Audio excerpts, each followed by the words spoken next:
انا عايز اسال سؤال وعايز جمهور الزمالك يجاوبني، ونبدا بقى نفكر، لان اللي بيحصل ده كتير. ليه النادي الاهلي رغم كل اللي بيحصل بيكسب وبينافس على كل البطولات؟ ليه الزمالك مش زي الاهلي؟ ليه الزمالك ما يكسبش الدوري سنه واثنين وثلاثه واربعه وخمسه؟ ليه النادي الاهلي هو اللي بيكسب بس؟ عارف ليه؟ لان لعيبه النادي الاهلي عارفه قيمه التيشيرت ده، لان ادارات النادي الاهلي اهم حاجه عندها مصلحه النادي ده، عكس عندنا. وهقول لك دلوقتي، انت متخيل ان الاهلي امبارح بيكسبك والثلاث مدافعين الاساسيين عبد الغني ومتولي وياسر ابراهيم مش موجودين، بالاضافه لعمرو السوليه، بالاضافه لبرونو سافيو، دي الغيابات المؤثره. وبرغم كل ده الاهلي بمن حضر، برغم كل ده الاهلي بيكسب الزمالك بسهوله.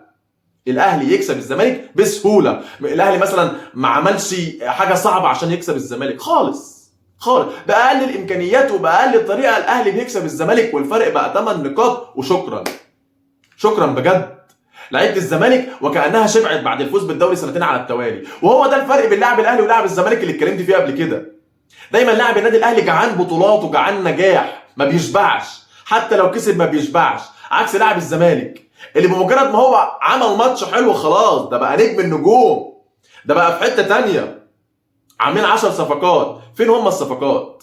فين هي الصفقات؟ الزناري ده المدافع، عرفتوا ان غياب الونش كان مغطي كتير على المشكله الدفاعيه اللي في نادي الزمالك؟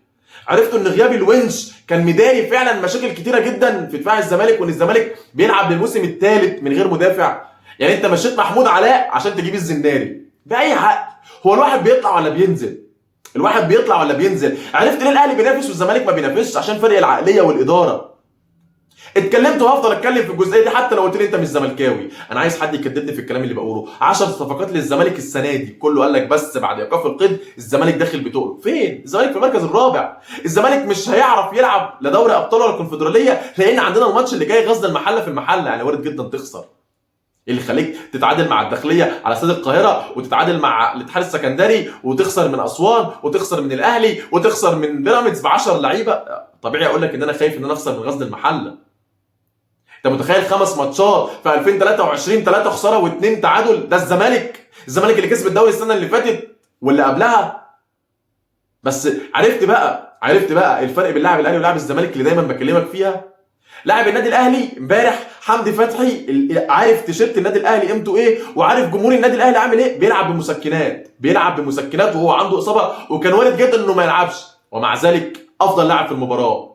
بصم على الهدف الاول وهو عامل اسيست الهدف الاول، وبصم على الهدف الثاني وغلط الزناري في الهدف الثاني، وسجل محمد شريف اللي دايما ما بيعرفش يسجل في اي فرقه ثانيه، فهات له الزمالك يسجل هدف واثنين. خلاص بقى تريد مارك محمد شريف وشبكه الزمالك.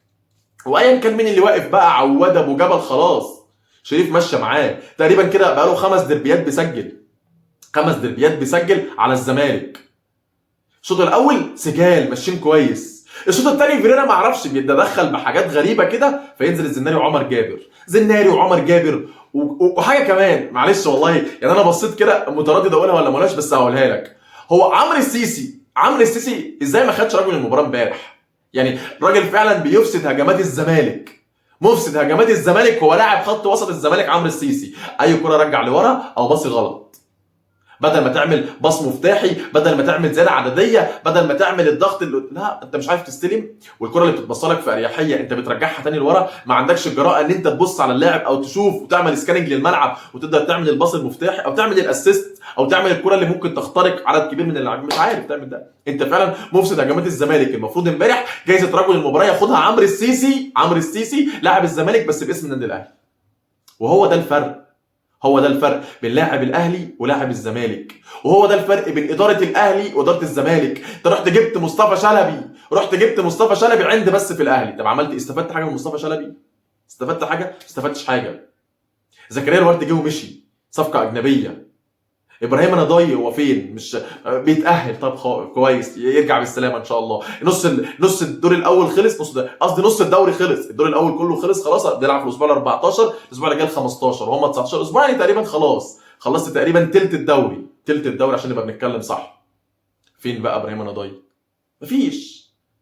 مفيش صفقات عليها علامات استفهام كتيره جدا ومحدش بيتكلم. اسكت، ادعم. ما دعمت ودوري ان انا دلوقتي انتقد؟ لا ادعم تاني. يا عم دعمت تاني، ادعم تالت. يا عم دعمت التالت، ومش بالضروره ان انا افضل كل مره الدعم يفضل مستمر لانصاف اللاعبين واشباه اللاعبين. لازم يبقى ليا وقفه مع اللعيبه، لازم الجمهور ده يوصل للعيبه انه لا، مش كل مره هسقف لك واقول لك هارد لك. لما تعمل اللي عليك هقول لك هارد لك في حاله الخساره. لكن انا مش شايفك عملت اللي عليك. انا مش شايفك. كهربا بقى له 6 شهور قاعد بيجي يسجل على الزمالك عادي خالص، عادي خالص، عادي خالص. فانا دايما سؤالي، وعايز حد يجاوبني دلوقتي والله، وهسال السؤال تاني في نهايه الفيديو: ليه الزمالك مش زي الاهلي؟ لو حد عنده الاجابه المنطقيه يا ريت يشاركنا بيها. وقت لما تعرف الفرق بين اداره الزمالك واداره الاهلي، وقت لما تعرف الفرق بين لاعب الزمالك ولاعب الاهلي، هتعرف ليه الاهلي في اتجاه والزمالك في اتجاه.